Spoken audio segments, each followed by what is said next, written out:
Naitala kanina ng Milwaukee Bucks forward na si Giannis Antetokounmpo ang kanyang ika-4 na triple-double sa past 11 games. Nagsimula maging stats monster itong si Giannis matapos siyang gawing point forward ng Bucks, isang posisyon na pinauso nila LeBron James, Scottie Pippen at Larry Bird. Ang tanong ngayon, tulad nung tatlong nabanggit naming NBA greats, isa din bang franchise player itong si Giannis? Para sa usapan na yan, kasama natin ang basketball blogger na si Adrian Lee. Aids, welcome back to The Score.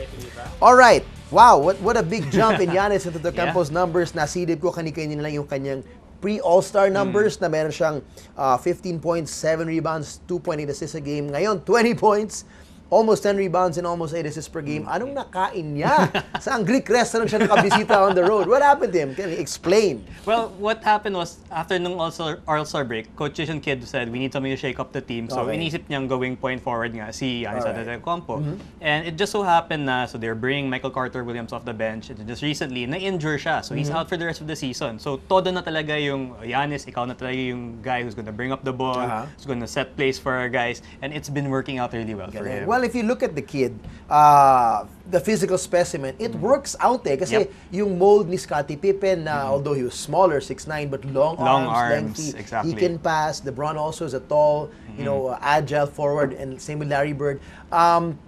Yung skill set pa lang niya, bagay na bagay ba para sa kanya sa role na yun? For me, what's amazing is that when you look at those guys, Pippen, LeBron, you heard all the time na sila, they really feel like passing the ball. Like from the start pa lang. First guys exactly. Talaga. They like but with that. Giannis, it was never, we never talked about him as a passing guy. Palaging dunks, these amazing athletic feats of ability. So ngayon, the fact that he's able to, as we mentioned, like jump his assists that high, about +5 more since the All-Star break, it just really shows that at 21 years old, ang dami pa niyang potential. That's right. Don't forget, he's 21. Exactly. Although it's third year or fourth year in the league. His third year in the league. And he came in at 18 years old. So, yun yung grabing potential niya. Ngayon, ang tanong, for those guys mentioned then, there's one thing as well that they have. It's this. High basketball IQ. How good is this kid's basketball IQ that can translate, can match those skills? Siguro it's in a lower level compared to those players. I remember at the start of the season, the Bucks were struggling a bit, and he took it upon himself na, okay, if we really need the shot, ako yung gagawa. And some of the other players were like, teka lang, why don't you try passing it to us, sucking in the defense. And siguro, being under the tutelage of Jason Kidd, I'm sure has really helped him in that regard. So it's not natural for him compared to the other players, as we mentioned. But having one of the best point guards in the NBA tutoring you, I'm sure is a big help for Tsaka him. yung pagka-triple-double, hindi alien kay Jason Kidd. He was also one of those rare point guards that could rebound well and could do triple-doubles. Do you think that's something that has rubbed off from Jason Kidd? Na lalo na ngayon, he had 1 and 2. I wouldn't be surprised if seryoso Jason Kidd just ituloy mo yan. Ito exactly, diba? And right now, they really need that because before, when you look at this team, they don't have a lot of shooters. So when you have Giannis running the point, they can put someone like Jared Bayless out there as a shooting guard. It allows Jabari Parker to drift more to the perimeter. So that really also helps them as a team na having him be the threat to drive, suck in the defense, and then having the ability to look for the shooters on the perimeter helps the Bucks team as a whole. All right. Now, to the question that was posed about this whole argument, isa ba siyang franchise player? Is he that good? Is there that much potential na sa siyang player that they can build around his skill and his newfound skills now? I definitely think that you have to build around him because unang-una, as we mentioned, he's 21 years old. So just think of how much more he can improve on his skills. And with, as we said, bagay na bagay nga si Jason Kidd sa kanya. So you have to keep him no matter what, I think. Second, you have to consider the fact that it's Milwaukee. It's a place na mahirap talaga to attract free agents given the weather, it's super cold and all that. So if you were able to draft someone this good with a pick that wasn't even in the top 10, so you definitely have to go all out to try to keep this guy. And given the way the NBA is, he's playing point guard right now. He has the height to be a center. He has the wingspan to be a power forward. If he gets a perimeter shot so that he can play him at shooting guard or small forward, he's super versatile. He fits into the mold of what the NBA is right now. I can't imagine him at shooting guard. Huwag naman ganon. Parang no contest na. Pero kung yun na nga, they will build around him. ano pa yung mga pieces na kailangan nila? I mean, as you said, it's hard for free agents to be attracted there. But if they have the chance, ano pwede nilang idagdag around him to be a better team right now? So you're probably more shooters nga. I mean, right now, as we mentioned, Michael Carter-Williams is out. Yeah. Actually, it's ironic because when they traded for Carter-Williams, isip nila is they could sort of hope that Kid would affect him because he's long-limbed also. He's a former Rookie of the Year. They are hoping na eventually makaka-shooting touch rin batang to. It's not working out right now, but then like if you could get another point guard, I mean, it doesn't even have to be a really good point guard. Just somebody who can spread the floor also and give Giannis more possessions as the point guard. That could really help the team.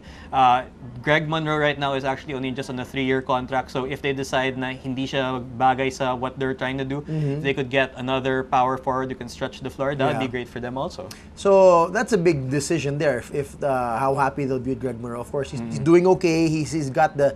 I remember when they beat the Warriors. Or sorry, did they beat the Warriors? Almost beat the Warriors. They beat the Warriors. Trying to remember because I remember they almost beat them first.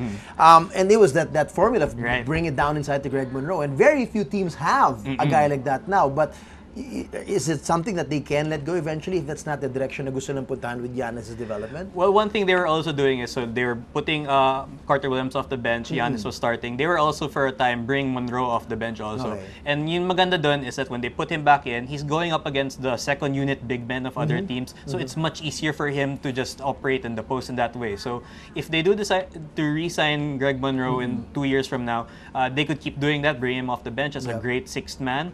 One other thing that they could do is try to get him to run more, because the problem with Monroe is he's a bit slow. But when you have someone like Parker, Antetokounmpo, and Chris Middleton, whom they signed this summer, that's a potent, long-armed unit that can force steals and then transition over for fast break attack. So that's another approach that they could try. Parang tatlong hakbang lang sila lahat, you know?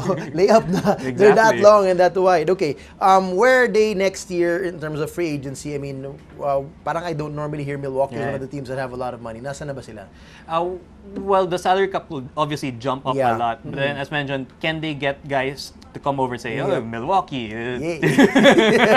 get cold. So that's the problem there. But well, they did get Greg Monroe out of Detroit. So apparently, when you look at it from that point of view, they're sort of changing the culture. And I'm sure having someone like Jason Kidd there is a big help, because as a former player, you know, I'm sure he has so many ties to current players who are still playing, and he can also talk to them from that perspective of a player. Now, oh, it might be, it's not a glamour place, but then we really have something that we can build over here. So that might be part of their pitch. All right, they are not in the playoff race right now.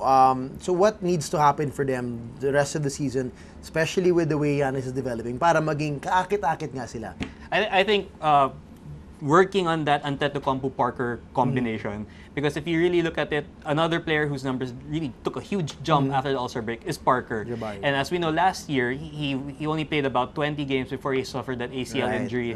Through the first part of the season, they've been slowly bringing him on, and naisip lang nila, okay, All-Star break na, or halfway through the season, now is the time to go full bear. And you can really see that the two of them are developing a chemistry between the two of them. Antetokounmpo's finding Parkers on cuts and that sort of thing. So if those two can really form a great 1-2 punch, I think Milwaukee has a good chance of being competitive next season. All right, should be fun to watch them. So it may not always be fun to watch the Bucks. Now it's much more fun to watch the Bucks, and let's keep our eyes on the development of these two young kids, especially Giannis Antetokounmpo, which we cannot spell for our lives. All right, it's video. We'll try to spell it next time, backwards even. All right, Age, thanks so much for that. Salamat. For more sports updates, keep watching The Score, and don't forget to subscribe.